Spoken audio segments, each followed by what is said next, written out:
Hello and welcome to End Time Shorts, where we study biblical prophecy in bite-sized pieces. I have a few things to discuss before we get started on Daniel chapter 2 today.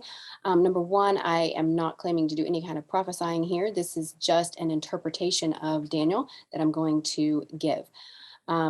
Also, if you are familiar with the End Time Shorts that I have already done, entitled What Must Happen Before Jesus Comes, and also What Did God Use to Keep Daniel Sealed, then you will know what I'm referring back to in this video. If not, go ahead and pause this video and go watch those two so that you'll know what I'm referring back to. Then also read Daniel chapter 2 so that you'll know what I'm talking about, because I'm really going to pick up in verse 40 and we're going to be talking about the interpretation of the vision, especially this last empire here. So something that I think is not good that has happened in a lot of churches and for a lot of Christians is that a lot of Christians, basically, you will talk to them about the end times and they kind of know that there's an Antichrist coming. They know something about 666 and the mark of the beast. And that's about it. A lot of them are not looking at Daniel chapter 2. And I think a lot of that has to do with Porphyry and even Jerome. A lot of people have just kind of put it in the past for the most part. And they don't think of it in terms of helping to understand Revelation better. And so I'm hoping that this video will help us to see that differently and to use the book of Daniel right alongside with Daniel, as well as other prophets like Joel and others. Okay, so we are going to look at the different views of Porphyry, Jerome, and then the interpretation that I'm going to suggest.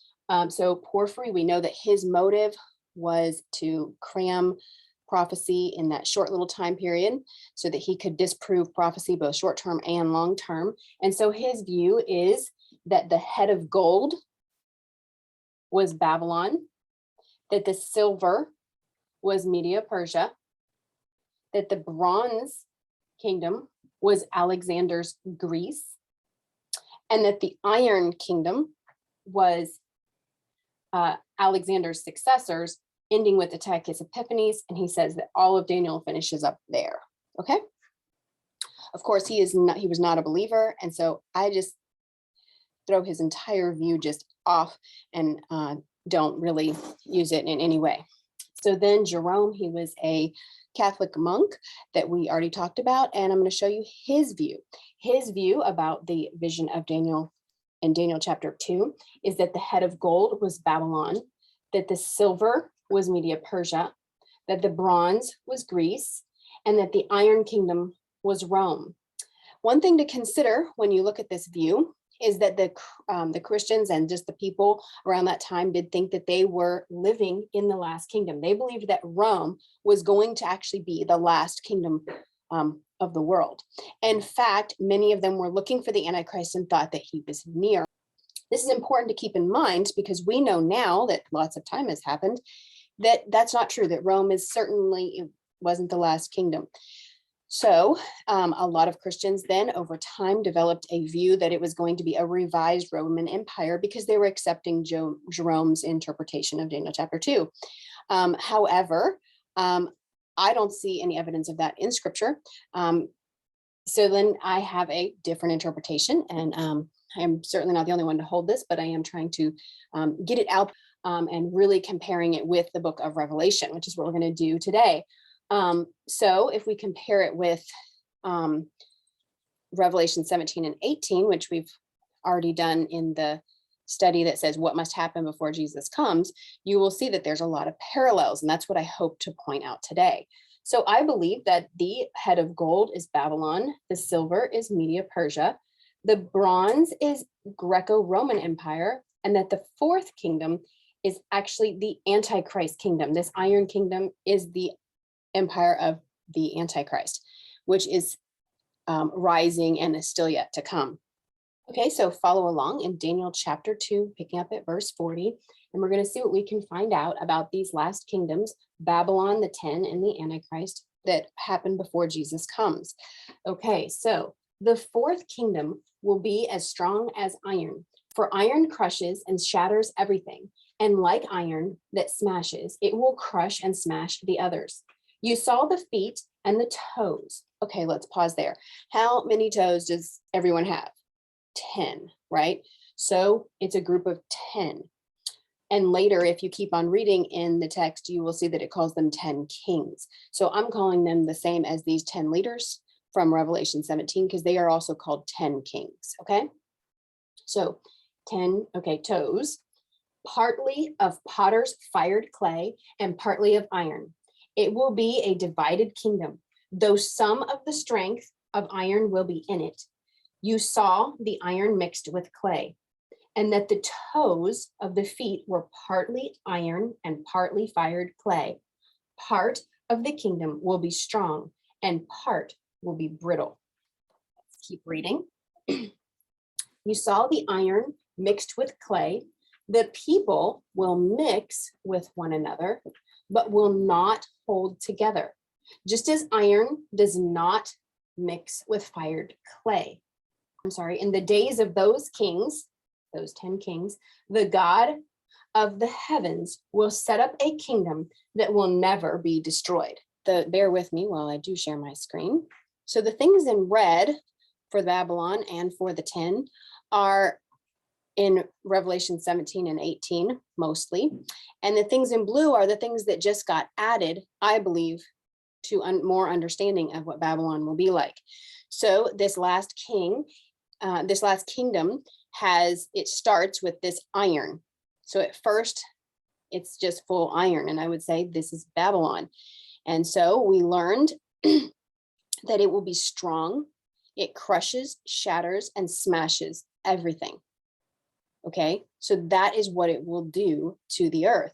And if we add that to what we already learned from Revelation 17 and 18, we have a pretty good description now of what Babylon is going to be like. So let me go ahead and read that. Jerusalem, and the verses there will show you where I get that conclusion from, controls the earth by sorcery, kills the masses, babies, Christians, and the witnesses. Detestable sexual practices, enslaves humans, lives in and gives luxury by making the merchants rich, has many gods, and brings all people to unite together as one. This global group. Come, let us unite together. That's how they started in Genesis 11, and that's how they still believe. That's their ambition. Okay, so now we know they're also strong, very strong, and that they crush and smash everything. Okay, so then now what did we learn about the 10? This is a really important passage, Daniel chapter 2, about the 10. So what we already learned in Daniel 17 was that the 10 leaders that will rise before the Antichrist, they will hate Babylon together with the Antichrist. They'll both hate Babylon, but they'll use Babylon in order to become what they are. So to become powerful, to become rich, to get all of these things that Babylon offers, right? And then after they've used her, they will treat her like you would a prostitute. You don't love them, you just use them until you get what you want, and then you don't care that they are destroyed.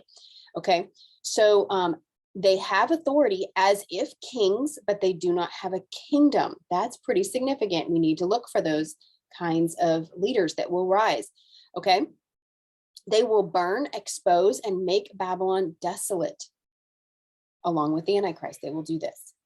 They will give all of their authority to the Antichrist, but notice they're still there, but they just give all of their authority to the Antichrist.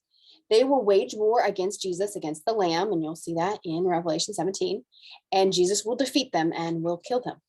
Okay. All right. So then let's add to that what we just learned in Daniel chapter 2. This kingdom is a divided kingdom. All right. So then it's partly strong and partly brittle. Okay, an attempt at mixing will take place that will not work. And if you look at different translations of the Bible, or if you use Blue Letter Bible at all, you'll see that this mixing has something, some of the translations say in marriage, some say mixing with the seed of mankind. I'm not sure exactly what it means, but we need to be looking for some sort of mixing, a desire to mix things that will in the end, not properly mix. It won't work in one way or another. It will be a failed attempt. Okay. Then the last point In the days of these kings, God will return to the earth and destroy the 10 and take away their kingdoms.